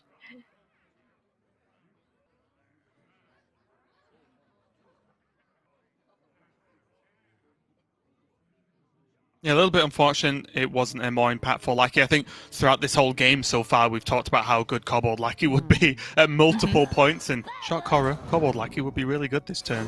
But still, as you rightly pointed out, being able to just get this Togwaggle and Wand doesn't do much right now, but it does actually have the big impact for next turn, not going for the one, going for the crown. But also, Stone does have to deal with this Togwaggle if he can, right? Because even though he heals for 5, well, he can just take that right back if the Togwaggle lives. It's true. Probably no risk of dying on this particular turn, or it would be very low. Have to be Galakron into specifically Kronks or double Eviscerate, which Pigness does run. And so we see Stone respecting the Togwaggle here, realizes that he is not the aggressor in this position, at least for this turn. He's just trying to survive and get off a giant Mount Seller next turn, which he is poised to do with the Fungal and 2-0 cost spells. However, Pigness has picked up Galakron for after this. What? Wait, no, Octosari? I mean, outside of its effect, of its very powerful Death Rattle, it's just 2 8/8s. Sounds good to me. Played a Myros Unstable Element preemptively. And that was huge. The crown, not something we see too often. And I do like Stone's setup, again, just using that wild growth and leaving the excess mana, of course, for the Mount Seller. But is that enough? When look at this board, just suddenly the Reborn minion with the 4-2 and then the 2 8/8s is just going to be... It's a lot to try and fend off here. It is kind of a nightmare that you can't just Bog Beam that away. He does have Crystal Power, but not enough mana afterward to Hero Power and remove the second layer. So I think from Stone, we're just going to see him consolidate the board with another Iron Bark and then Power of the Wild. He's just thinking about what he wants to taunt up. Generally, he would prefer to protect his Mount Seller, but in this case, his health total is the more important thing to protect because of the 2 Octosaris down. So he's having to use the high health total on the Mount Seller for a wall. Yeah, it's a shame. Normally, you do want to stack those buffs onto Porcupine if you get one, right? Because it not only makes it harder to kill, but when it dies, it does more damage, which is huge. But again, as you know, like you said, it's just you just need the health here for Stone, just the extra health, and maybe the Octosari does not get to trade cleanly into that Mount Seller. But you know what? Even if it does trade off, if Pigness can find a way to kill it, that is just a bunch of draws if he wants. Right. Probably not the play this turn over a Galakron, but he's just not running out of threats anytime soon. Yeah, funnily enough, he can trade Galakron and then Eviscerate to kill off the Mount Seller pretty easily, and then everything else can go, wherever. But that is going to strangely draw in, most of his deck at this point? It's going to be, 10 cards drawn this turn if he does that? Oh no, sorry, because the Octosari won't die. Apologies. It won't, but next turn he is very likely to overdraw. Pigness can still dump everything though this turn, I guess, except the Lackey generated from this shield. Ooh. Unless he would rather evolve an Octosari. That looks good to me. An 8-1 to just anything else seems pretty powerful, and he doesn't need 16 card draws this game. So I think maybe even evolving it and dodging the potential crazy fatigue that could happen is going to be a good call. Right. Definitely like it, especially since you've seen Savage Roar from the side of a Stone, and so probably doesn't have to be over worried about dying from 35. There's 15 on board right now, which is, again, in most situations pretty scary, but as you mentioned with the Savage Roar already used up, it's not quite as bad now, especially with that Shield of Galakron being a little extra speed bump there for Pigness. Right. I think Stone has to step on the brakes again and take a turn to trade down this board so he can safely develop his Ysera Unleashed. And he could also use one of these Crystal Powers, probably to take out that 4-1. Just has to count if there's a way he dies from 12. Definitely threatening because he can't interact with the Spy Mistress, and he doesn't want to kill off the Nazari and give Pigness a whole bunch of options, but kind of has to at the same time. It's just a lose-lose scenario, isn't it? Right. And I would like to see him trade 3-3 and then 3-5 into the Octosari. I think that maximizes the chances of landing with Needle. So if a Needle lands on the 4-1, he can instead use Crystal Power to heal himself instead of removing it. Is he just going to believe? No, okay. He's leaving up Octosari this way. I guess, yeah, on board he is not dead, but we can see this Kronks here and Eviscerate. That's lethal. Dead. Yep. Yep. He seems quite dead from what I can see. Pigness, though, just, I imagine, double, triple checking quickly. It's not something you really want to just mess up. Everyone has moments where they don't quite think about the right play or slightly don't add up. As casters, we know that all too well. But yeah, that is going to be the game there. And Pigness goes up 2-1 with the help of his Rogue. And that just looked so strong.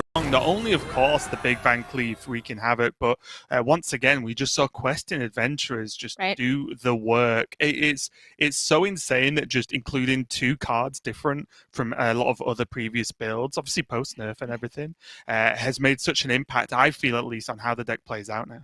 Right, and on top of that insane start with the Edmund and the Questings, I think that Crown pick was something I really did not expect to see, which ended up being so impactful there for Pigness. It was very problematic for Stone to deal with, and after he got a value trade with the Octosari, managed to create another minion that couldn't die immediately and continue piling on the pressure. I'm still not sure if that on average is better but than the one, for example, because he didn't have Galakron in hand yet, could have drawn into Flick, or that's my training as a rogue, I suppose. But if he does pick Crown, then I think he picked the right window for it when the board was relatively clear.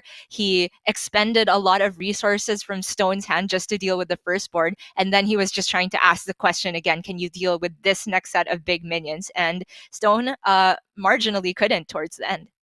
Yeah, and even if, although again I don't know exactly what the average outcome is from a crown, it's just even if they weren't quite as big or quite as crazy with that death rattle that the Octosari obviously has, even if they were just medium-sized minions, it would still be enough of a follow-up threat, right? As you said, because of the amount of resources that Stone had to use. But now, Gia, we're going down to an Asia Pacific Grandmasters special matchup here, I believe, which is the Druid Mirror. Pigness, just going over his list. Yeah, as I misspoke earlier, it's Pigness that's running the double claw list, the Breath of Dreams in there, with, of course, the Emerald Explorers as additional dragons. So 2 different Druid lists, and I guess the 2 different Druid lists are going to butt heads now, and we'll see which one comes out the victor. And right off the bat, an interesting keep there from Pigness of the Soul of the Forest alongside Glowfly. That to me strikes as kind of greedy, but generally if you're going second, you can expect to be getting down a Glowfly before your opponent does, either if you're able to coin it out a turn earlier or you get the coin Innervate, in which case you don't even have for a ramp card in the process. And if you're for the first to get down the Glowfly, then the Soul is just amazing. And you can see here for Pigness, it is going to work out perfectly, even though he discarded a Mount Seller. And that's it, right? And I think that's why you didn't see it or hear, I guess, a huge reaction from us regarding that Mount Seller, because it's like, normally that's upsetting when you discard it. Obviously, you don't want to. But with double Glowfly, Soul of the Forest, and everything there, as you were breaking down, yes, Mount Seller, not number 1 priority right now for Pigness. He might just be too far, too ahead, too early in the game for that to even matter. Yeah, if I'm Stone here, I'm a bottom right out of this real quick. He doesn't even have his own Glowfly to potentially answer this. I mean, of course, there's a very, very small chance that Pigness draws nothing to help with this current board state. He doesn't have lethal, but for Stone's perspective, he's not running Starfall. He's not running a way to get rid of this board. So Stone has to hope that A, he's not only dead next turn, but B, Mount Seller off the top gives him some miracles. Yeah, these are the tough matchups, and this is, again, we've said it before, but this is why the Druid mirrors are so strange, in that either neither player gets something or normally one player gets something very good, because although the player's hands can be even, someone is going to be able to land the threats first, and normally that's so impactful that it leads to the victory. And I think we might just see we're going to see an Overgrowth. Okay, I didn't know whether he was just going to go for the Soul on that board. Yeah, I was definitely looking at that, but with the draw of the Overflow, I think the Overgrowth gives him so many options. And the Soul, I suppose, is not particularly impactful because Pigness, as it stands, does have Savage Roar or Power of the Wild that he really wants to prioritize sticking these current Glowflies. And if he needs to, could also just follow up with the second Glowfly. Stone on the previous turn was hesitating about using that Moonfire to clear one of the Glowflies because I think he was recognizing that probably the only way he gets back into this game is through a Mount Seller, and he still has not found it. So unfortunately, as you broke down, this is just going to be another one-sided Druid Mirror. Yeah, these are just the tough hands, aren't they, for Stone? There's just what was he supposed to do? Like what is the, even if you were being ultra serious, what is the play? Do you just make a 3/2 and taunt it to try and soak up some damage? Maybe even Moonfire Hero power down a 2/2 as well. And then, but the problem is, if you do that, you use so many resources that the Mount Cell's not going to be good enough. So then, is it pass and hope to draw exactly a Mount Cell next turn? I don't know. Yeah. What we are witnessing is a Stone stuck between a rock and a hard place.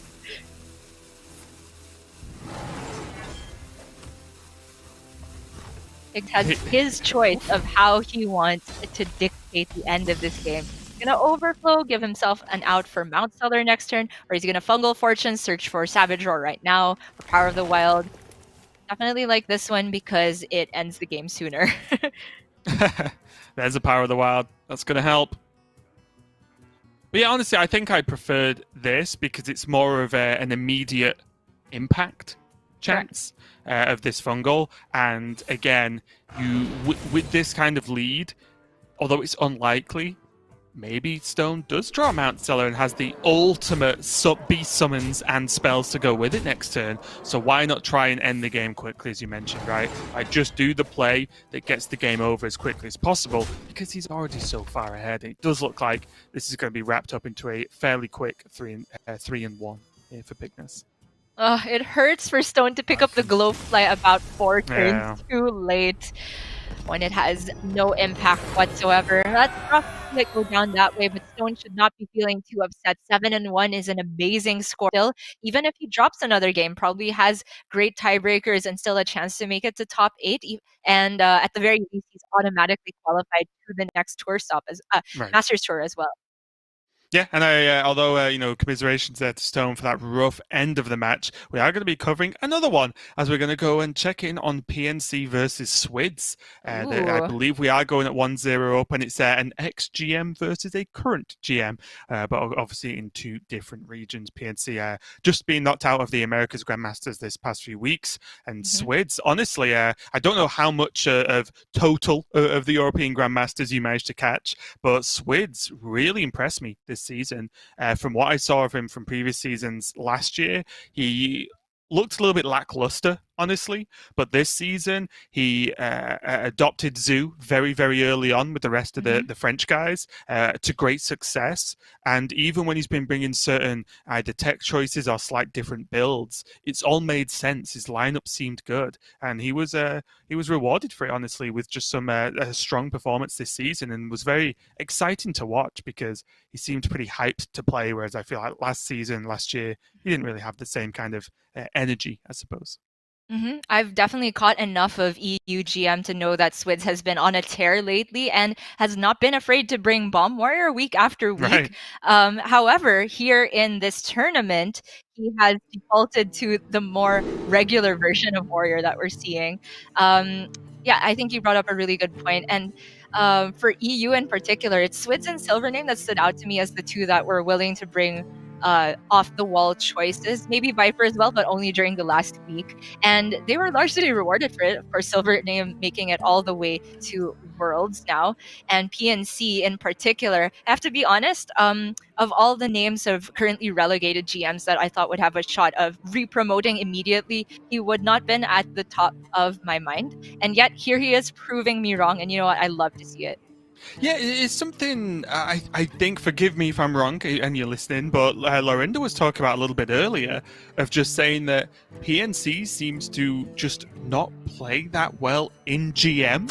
I don't know whether it's a pressure thing or not. I think he made a joke, or it was him or Derek, I think, mentioned that someone said you should just never tell PNC that he's on stream, that he's being featured or anything, because he just seems to play worse. And obviously PNC is not a bad Hearthstone player. He's 6-1 in this tournament. It's pretty stacked, and obviously he got into Grandmasters, which means you can't be that bad at the game. But he does just seem to falter a little bit in the previous Grandmaster seasons. But for now, as you mentioned, like 6-1, he's looking fantastic to maybe get into top 8 tomorrow. Yeah, it's a great point. PNC is a player who has had the high highs and the low lows. It seems within a season, he goes through a roller coaster of play quality and also score results. We saw him qualify all the way to the global finals last year, and now be relegated. And now in Masters Tour, be one of the best match performances so far. And right off the bat from the mulligan, you were seeing that he kept Waste Warden for this particular matchup against Druid. It is the best way for Rogue to answer Glowfly Swarm. A very deliberate tech, I have to say. Yep, and I do believe that PNC beat Switz's Druid with his Demon Hunter in game number 1, just to give a bit of a background on what went on. So yeah, that means he does have his Rogue and his own Druid left. But once again, just looking at this Rogue list here from PNC, it ticks the main boxes, which is Quest Adventurer. It doesn't tick the secondary box that I'm on now, for which is Spy Mistress, but he is running that one-off Waste Warden in this list. So I think maybe even after the tournament, I'm going to be interested to just message him and just see, did Waste Warden get work done? Was it an effective tech? And I think we might be about to find out. Definitely for this match, it is going to be saving his butt here. And curiously, last turn, we could have seen him go for a relatively hard Edwin. I guess not so much because Galakrond didn't have a target, but he could have gone for questing coin praise. But I really love that he held back for two reasons. One, saving the coin for Glowfly with this Waste Warden that he got down now. And two, I think from the more I've seen rogue gameplay in this particular matchup, the more I respect people that hold on to their resources and don't rush with these threats. They rather take the time to build up the Edwins and the questings to a health total where Druid can't remove them so easily. We saw it last series, and we might very well be seeing it again. Yeah, it is something I struggle with in my own play. I'll be like, question on 3, hope he doesn't have it. And then just hope I can make it bigger from there, or even just go all in with a smaller Edwin. But as you said, we have seen the merits of holding off, and I think it's the difference of saying, well, PNC doesn't have to win this game in the next 3 turns. He just has to make sure he wins it, right? So there's no actual rush when you think about it. It's just landing the board first. But I think with his hand, it is right to just go that little bit slower, because he can't really go off on anything, whether that be a questing or a Van Cleef right now. Right. To be fair to you, Raven, questing on 3 is often correct, I would say. It usually depends on having duplicate threats, and for PNC's case, he couldn't quite go for it because he was holding on to that coin to make sure he had to check for Glowfly. But this draw now could very well be his license to go off. Definitely thinking Edwin here. Yeah, and it ticks the boxes as well because he has a faceless lackey in hand. Going wide against a druid before they're even on board seems fine to me. That seems like maybe even the best lackey to bounce if that's what he wants to do. Mm-hmm. Gonna start off with the Praise Galakrond because he will still have that extra 1 mana after the Faceless, Shadow Step, Faceless, and Edwin. Of course, disaster outcomes from the Faceless Doomsayer and Mana Wraith come to mind, but you're never going to play around that. I love the pause now, because if I was sat in PNC's chair, I would go, hang on a minute. I can evolve this Warden. And just keep evolving it. But again, going wide against Druid is very good, so I don't blame him for this. I think just personally, I would have just loved to see the Evolve chain happen. You end up with a 7 drop. Right. I feel like whenever I evolve to 7, I always get Dino Tamer Bren, and that's because I've been playing too much Highlander Hunter recently.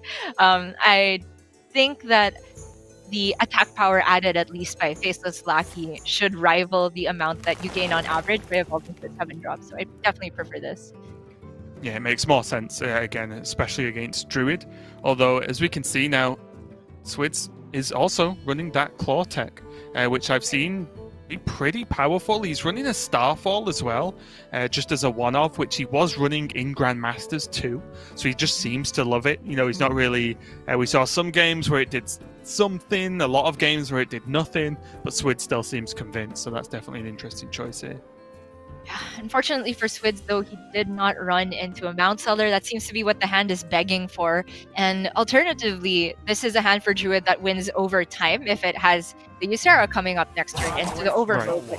Switz just won't have that 10-10 staring him down. He has 2 Crystal Powers for healing, sure, but he doesn't have removal beyond this Claw. I think PNC can very easily abuse this window that Switz has given him. Yeah, especially after seeing the amount of removal he's about to see, especially if this... Okay, saved 1 Crystal Power. He could almost, we can see at least, just go questing, go face. Because suddenly, if he couldn't even remove this board, how does he remove the Van Cleef and then 2 questing adventurers that say, yes, it's just a 3-3 and a 2-2, but if he spends resources that doesn't really have, removing the questings, well, the Van Cleef's going to be safe, right? Okay. So I actually just honestly would not mind it. Even though it looks very silly, I like it. I mean, I see your questing play, but I'm going to raise you having the evolve that you wanted last turn and an ambush in play, which can check a Ysera that comes down next turn, even if it's punted. It's a tough deal, but I'll accept it this once. Although it's less, or at least depend on the evolve. Okay, that's a good one. It's less fun or funny, I suppose, is the more relevant word choice. But I do get behind this. This makes sense. But honestly, as long as PNC played some of his cards this turn, I think the outcome was going to be very similar no matter what. That's right. PNC not running Bamboozle no one is anymore, so Switz will get the news that after the spell is played, it is not Dirty Trick. So he knows that if he plays the Ysera, it is just dead immediately. Oh. But it's not like the overflow saves him either, because he'll only have 2 mana left at the end of it, and that's not enough to deal with Edwin. So I feel like the play is Fungal Fortunes and hope that you get Bog Beam, Moonfire. Oh god, nothing sounds like it wins. I think the play is do something, you voiced your dislike today, Gia, but do something called concede the game and get into the next one. Because honestly, however much I was talking about the double questing, the ambush just checkmates Switz, right? Right. As you mentioned, what does he do? If he even gets any minion, doesn't work. If he kills off even the Harpy, okay, he just dies to different minions, right? It just doesn't really matter. So the ambush, definitely the card that, although it hasn't done all the damage, has definitely just put the finishing touches on this game. Right. Checkmate from every single angle. I will say that this is a much more concede-worthy situation than what we saw from Falcane, but fair. Okay. Yeah, he did get that double bog beam, so he did a good effort, but it's going to be tough to expect that PNC doesn't have enough stuff to actually just buff this quest adventure up enough to win the game. Does 15-16 with Dagger only needs basically to play 3 cards and still have 2 mana for a Dagger, but with Hanar and the Evil Miscreant, that is more than enough. This is actually the only combination that let him win guaranteed, I would say, because if you go Seal Fate on your 1/1 after it attacks, and then the Miscreant, sometimes you whiff on a damage lackey. So that draw was quote-unquote clutch there, but obviously PNC had the game on lockdown, and now he's going into match point already. And since he said he won with the Demon Hunter already, just means PNC has to win with his own Druid. Yep, and I will say that although the draw, like you said, was the draw that ended the game, I think PNC could have passed a turn there and still won regardless anyway, so it was looking pretty good. But yeah, it does mean he only has his Druid left, and taking a quick look at his list, it is also the hybrid Druid, mainly just those Breath of Dreams and the Emerald Explorers being the difference from the, I guess, more common Druid you'd see a little bit more of on a ladder. And what many of the other players have brought, I think Druid's in a weird spot right now, because whether you think it's a good deck or not, I do think there's a lot of indecision on what the build itself actually looks like, on how heavy you go with spells or minions, and then what that looks like with the ramp and everything else. So to me, not my favorite deck or archetype to play, but it's definitely an interesting deck to watch evolve, because I don't know the answers either, right? Like, not only do I not play tons of Druid, but I also just don't really know what build's even better. I've still not made up my mind. Yeah, it has seen quite a bit of evolution lately. The first was cutting Kael'thas and the 8-cost spells, and then the second iteration was adding Ysera, and then the third one, I would say, is adding back a couple more dragons, Emerald Explorers and Breath of Dreams. Both of the players are, which PNC is running, but Switz is not. Instead, though, Switz has that tech of Starfall, which we saw in his hand last game, and that could be very relevant to give him a check for a Glowfly on the other side. Huge draw for PNC, Look at this hand. He got the ramp, the card draw. He has double Fungal Fortunes, and he's already got that Mount Seller in hand, as well as an Emerald Explorer. So the odds on him discarding minions are just lower and lower as time goes on. Look at the other hand, though. There's coin overgrowth into the Glowfly. We could see... Okay, I was going to say if there wasn't a Glowfly for PNC here, Switz could have gotten the first round of threats on board if PNC had to rely on Mount Seller. But now we can see PNC can get down his Glowfly first, unless Switz top decks Innervate this turn. PNC doesn't even care he's overdrawing. He has everything he needs.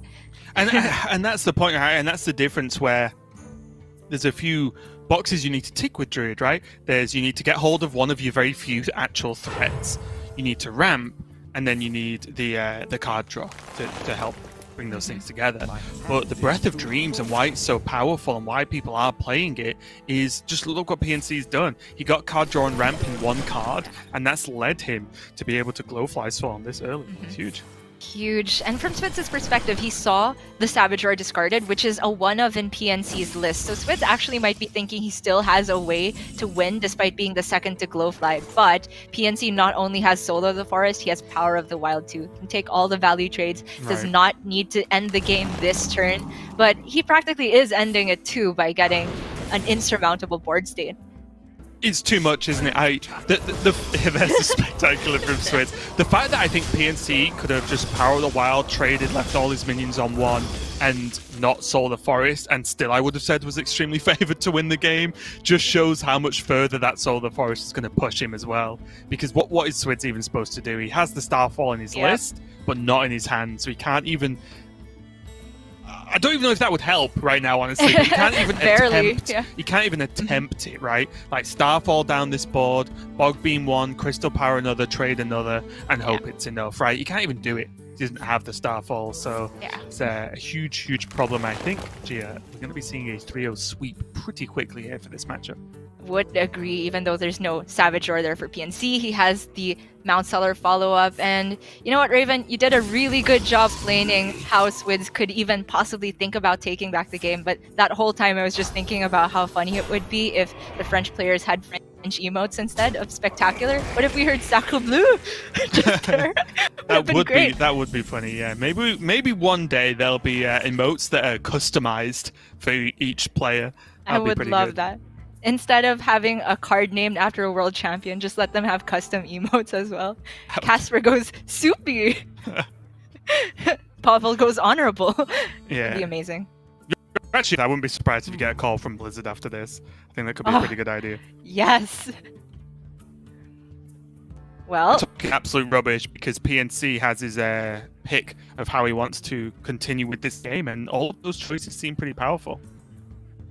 Yep, his only quote-unquote problem is that he doesn't have board space to get all the Mount Seller procs, but you know what, who cares? Just Mount Seller, Iron Bark, Bog Beam away the 3-3, he can push 15, there's just no way Switz comes back. Just to nitpick, because I feel like that's where we are right now. I wondered if holding all of that, minus I guess a Bog Beam, would have been a little bit better, and just using the Emerald Explorer, because Mount Seller can fully rebuild a board. And again, ultra nitpicky because there's a Soul of the Forest that rebuilds the board anyway, but he's so far ahead, I feel like it's just something to talk about. If maybe there was no Soul of the Forest, maybe if there was no Soul of the Forest, but really what I'm getting at is sometimes you can approach a turn a slightly different way, but it won't matter if the turn's this powerful anyway. You can take the long path filled with roses to victory, or you can take the Highway Express that PNC has initiated right here. I don't think Swizz has any way of even thinking how to survive. But you know what? I'm happy to see that he's espousing the complete opposite attitude that Falcane had a while ago. Doesn't concede even when it's literally impossible.